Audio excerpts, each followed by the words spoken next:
Dans mes yeux, c'était un certain moment pour leur communiquer le message que apportez-moi d'ici.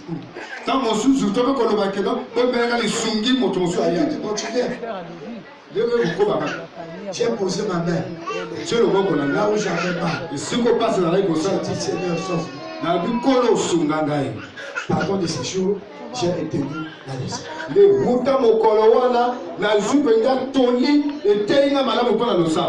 Je suis conscient. Ce n'est pas parce que je suis devenu prédicateur. Je suis bien conscient. Entre nous et les ténèbres, il y a affrontement.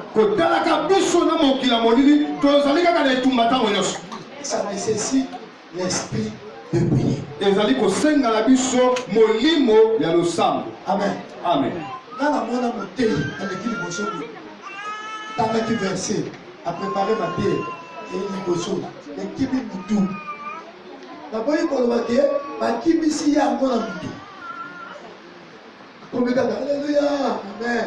Alléluia, Amen. On va mettre ma botte. Après, on va ma botte. Après, on va ma botte. Le mot Kassakia, il y a un thé. Amen. Amen.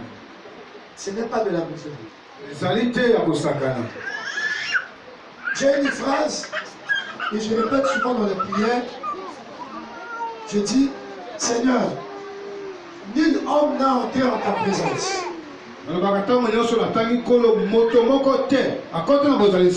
Et on sort, restant le même.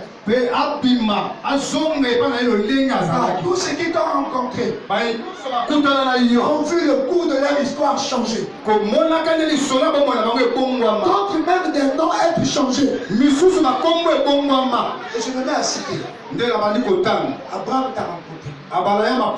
Tu as changé son nom et son identité. David t'a rencontré. Il devait roi. Il a changé ça. Maintenant, moi je t'ai rencontré. Qu'est-ce que tu m'as fait devenir?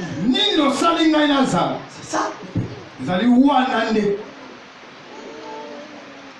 Parce que nous pensons, nous c'était un monde de confinement. Et nous avons rencontré le Seigneur.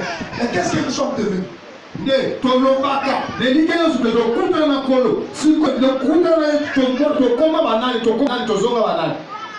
Amen. Ça c'était une parenthèse pour la prière. L'église vie complète. Je ne parle pas de l'église vie complète. Je parle de la vie complète en général. La vie complète, nous avons besoin de prière.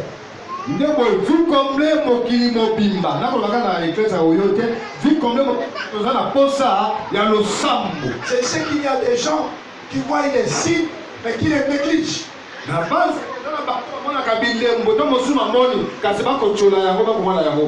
Amen. Amen.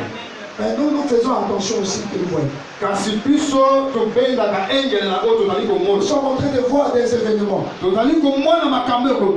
Dans ces événements, il y a des événements qui sont bien devant nous. Et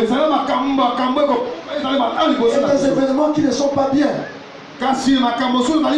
Ça dépend de notre vie de prière. Parce que Dieu nous a donné la capacité, sinon la possibilité de changer ces événements.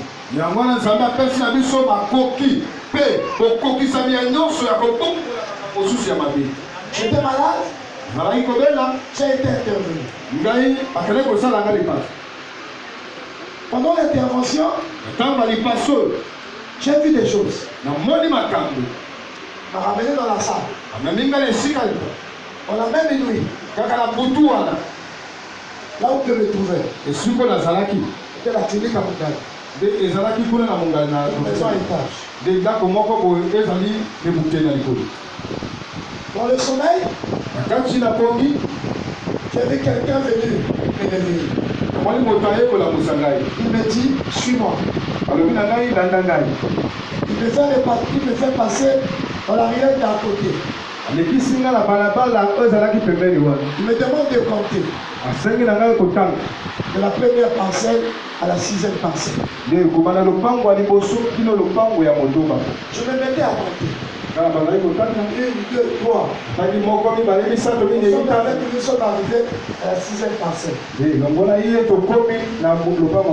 Il me dit, qu'est-ce que tu vois?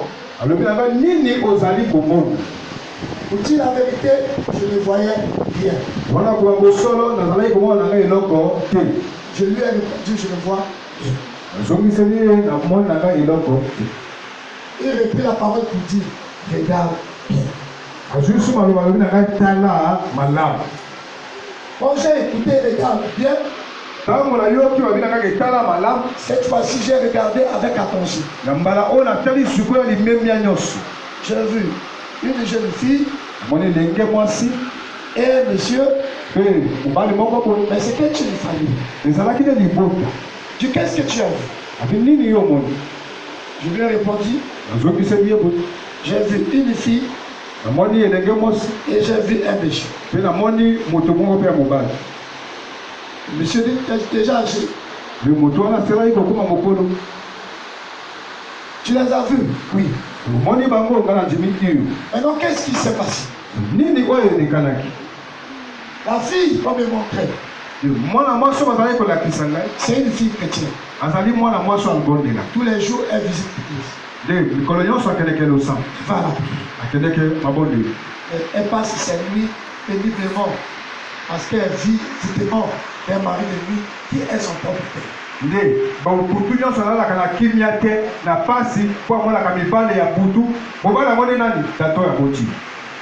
Celui qui est avec moi me dit, puisque tu as vu la scène, tu as vu les événements, que dis-tu?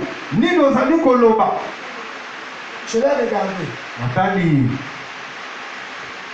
Je hésitais pour dire une chose.